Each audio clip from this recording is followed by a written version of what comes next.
Before we start with the podcast, I just want to note that we will be starting the episode a little differently this time. Thank you and enjoy.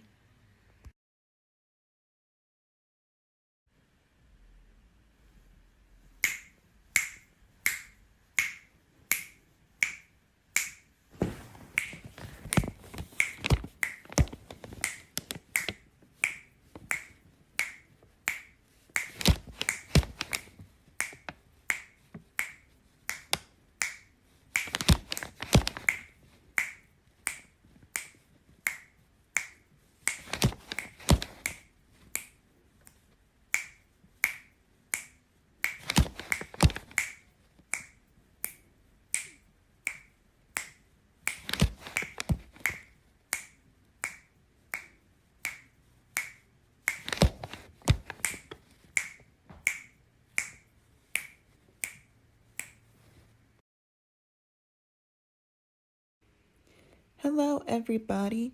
Thank you for tuning in to the 5th episode of Just Eco. Today, we will be talking about echo chambers and how environmental organizations use this term. When they use social media, they are usually posting towards people who have the same viewpoints.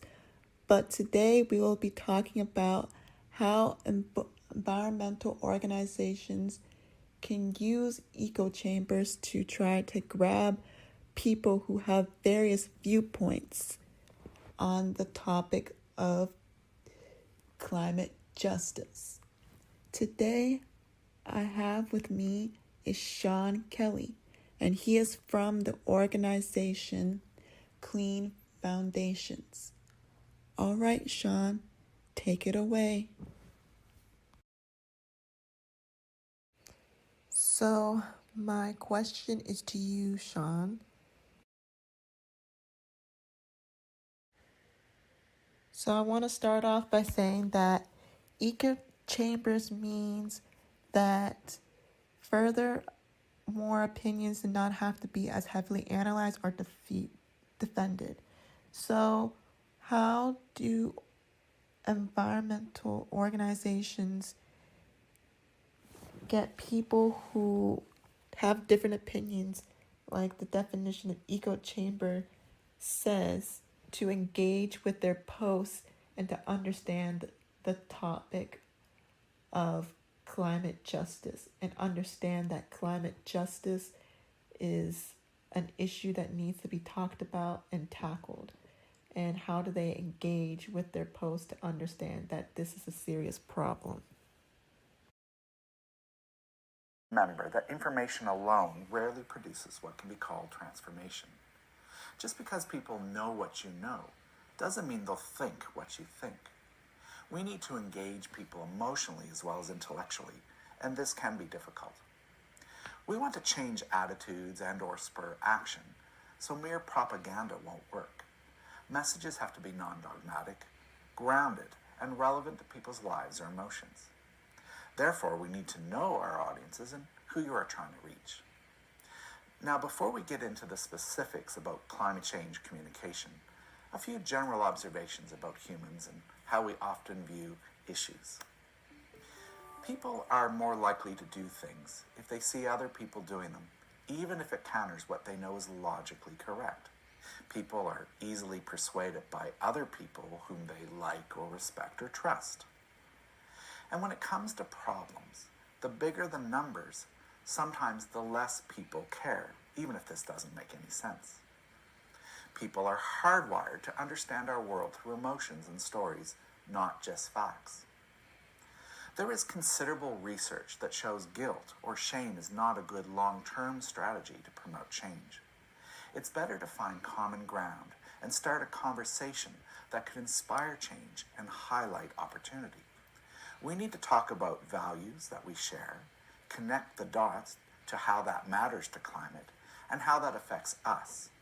And then we need to talk about positive solutions that can make all our lives better. Trust in the information and its source is an important determinant of perception. A challenge for our times, obviously, because it's very easy to only get information and opinions from like-minded people. That's often called confirmation bias. So establishing trust is critical. Perceptions must be resolved before audiences can deal with the facts. And finally, repetition of a negative reinforces that negative. So I'd like to offer an important caveat about the current state of climate change discourse. We've entered a new stage of climate change discussions and activism. It's characterized, in my opinion, by two important distinctions from the past. One, I think there's more cross-generational conflict and hopefully opportunity. And two, there's legitimate and growing fear. Fear of the future, fear of inaction, fear of the ticking clock. Report after report says we have very few years left to act to prevent the really horrible from becoming horribly real. I don't think we really know yet what the role of this climate change fear will be in spurring on action. It may promote deep systemic change, or it could lead to overwhelming paralysis. Furthermore, there may be a marked difference in response by people with children and people without children.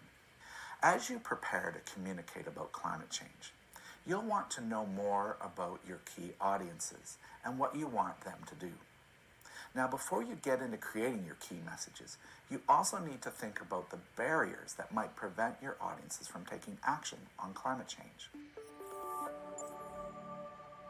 Some of those barriers may be lack of awareness or lack of good information, active campaigns of misinformation on climate change, cost, location, perceived attitudes, accurate or not, about the issue, lifestyle, complexity paralysis, skepticism and trust issues, lack of power or perceived lack of power, solutions, yes, but not in my backyard, scientific illiteracy, and the legitimate fear of job losses.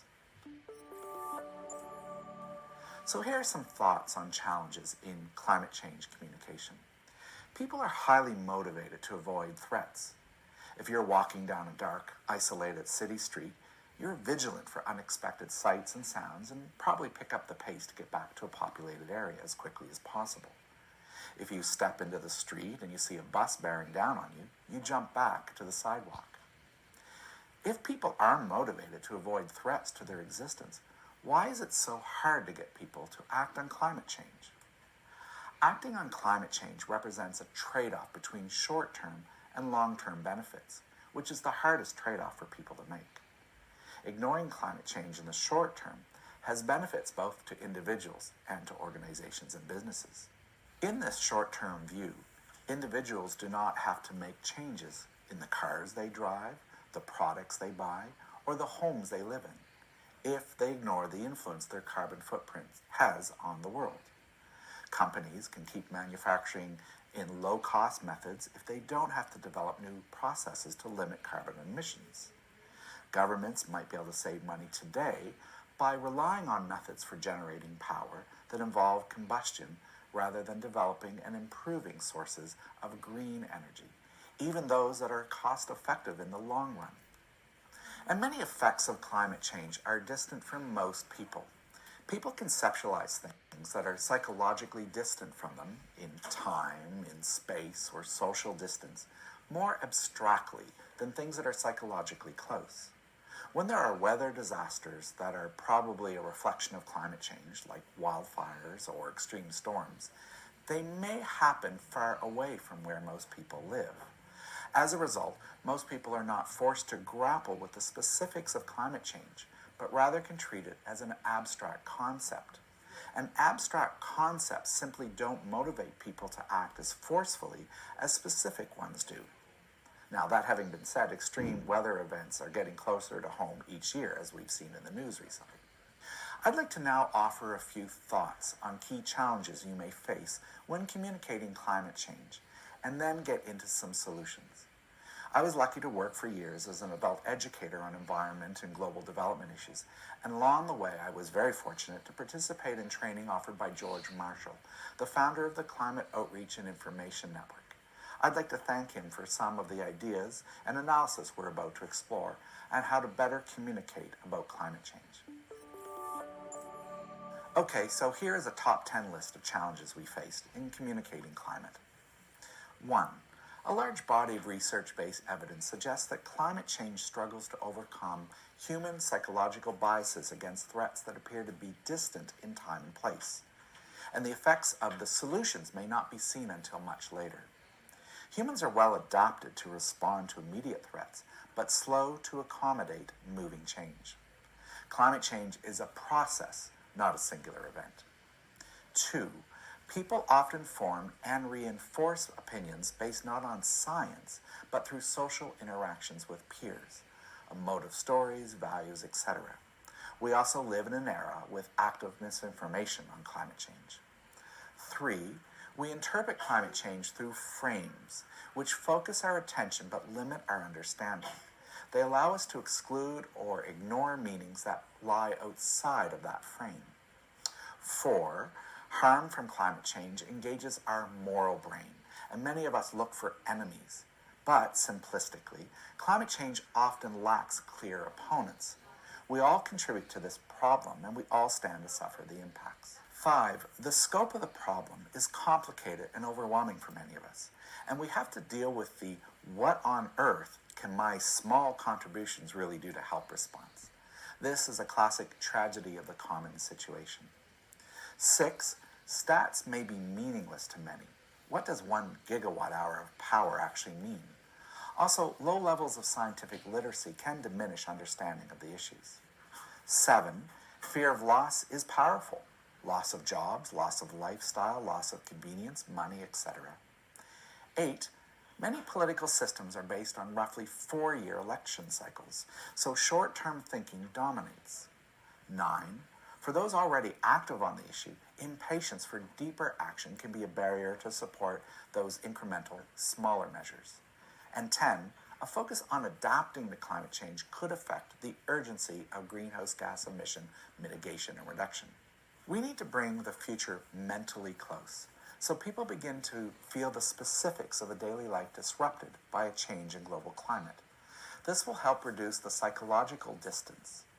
Only when people experience this future threat in the present, rather than something that is still a generation away, will it have enough motivational force to get them to engage in actions that take more effort today. This isn't easy, of course.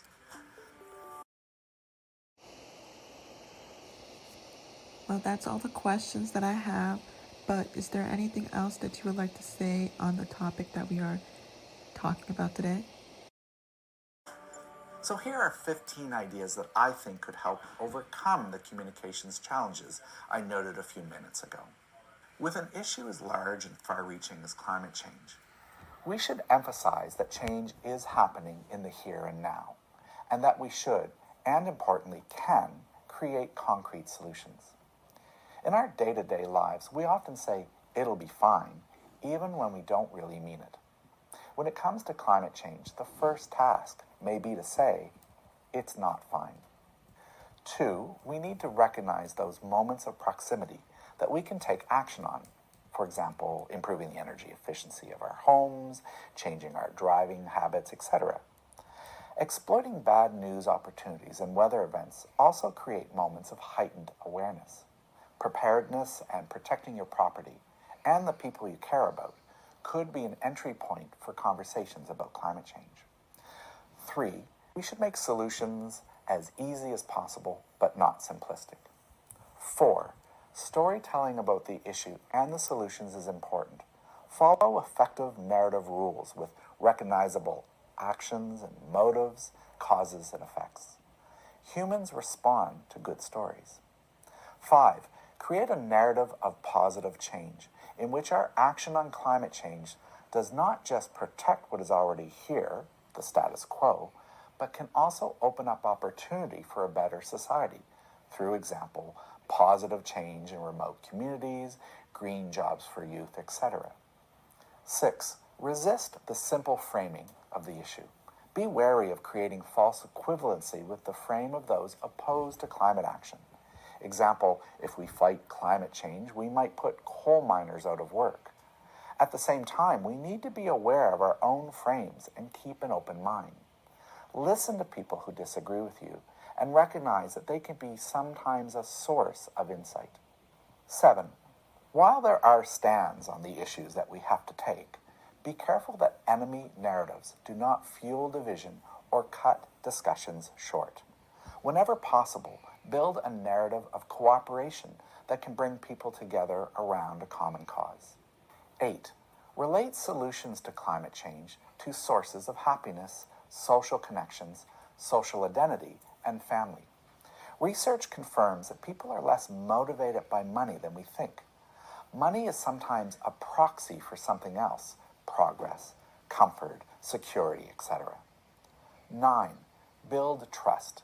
Be honest about our own roles in climate change and recognize that solutions aren't always easy. Recognize people's feelings of anxiety. The truth is that climate change is a far more complicated topic than most other issues. And we live in a time of considerable distrust towards experts, governments, big businesses, economists, etc. 10. Climate change does not belong to environmentalists. It includes critical environmental concerns, of course, but it's bigger than that. Avoid language that stakes out climate change as the exclusive cultural domain of environmentalism. We need to close partisan gaps, understand people's values, and then come up with ways that climate change action can speak to those values. Engaging wider audiences is a critical component to being politically effective. 11. When talking about climate change, we also need to talk about health, about cool technology, family, comfort, quality of jobs. For example, energy efficiency at home not only saves money, it means healthier air quality, a cozier home, etc. 12. That having been said, the drop in a bucket argument is a hard one to deal with outside of the usual cliches of it all adds up, you set an example for others, etc. So you can try to shrink the bucket.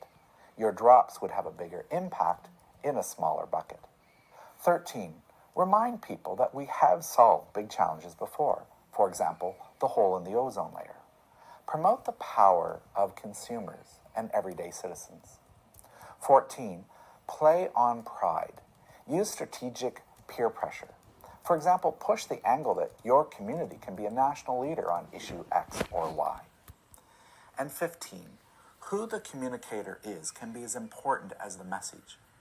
For example, we need to recognize the hard work of people in so-called polluting industries if we are to get them to consider a transition to a cleaner economy.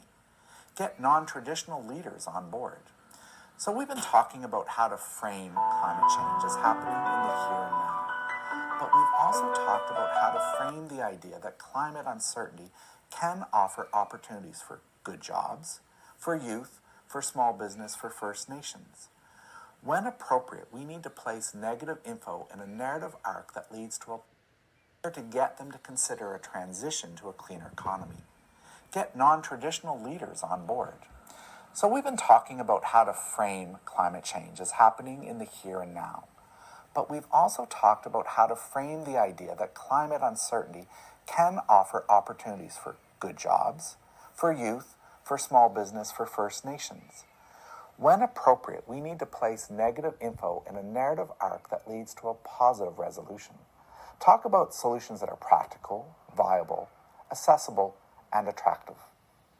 And critically, especially for rural municipalities and towns, we have to situate climate change and the solutions in a local context. What does it mean for people here in this place? What opportunities exist for people here in this place? That's because we don't live in issues and we don't live in abstract concepts. We live in communities. Belonging is a fundamental and universal human need, and as a result, we often choose to conform to our group. That's why our friends and family often have more influence on our view than do experts. Before you talk about climate change, find out more about your audience. What are their values? What are their beliefs, their hopes, their challenges? What are the obstacles that they deal with? What makes them proud? These are the insights that will help your communications with them when you're talking about climate change. If you'd like to know more about the Clean Foundation,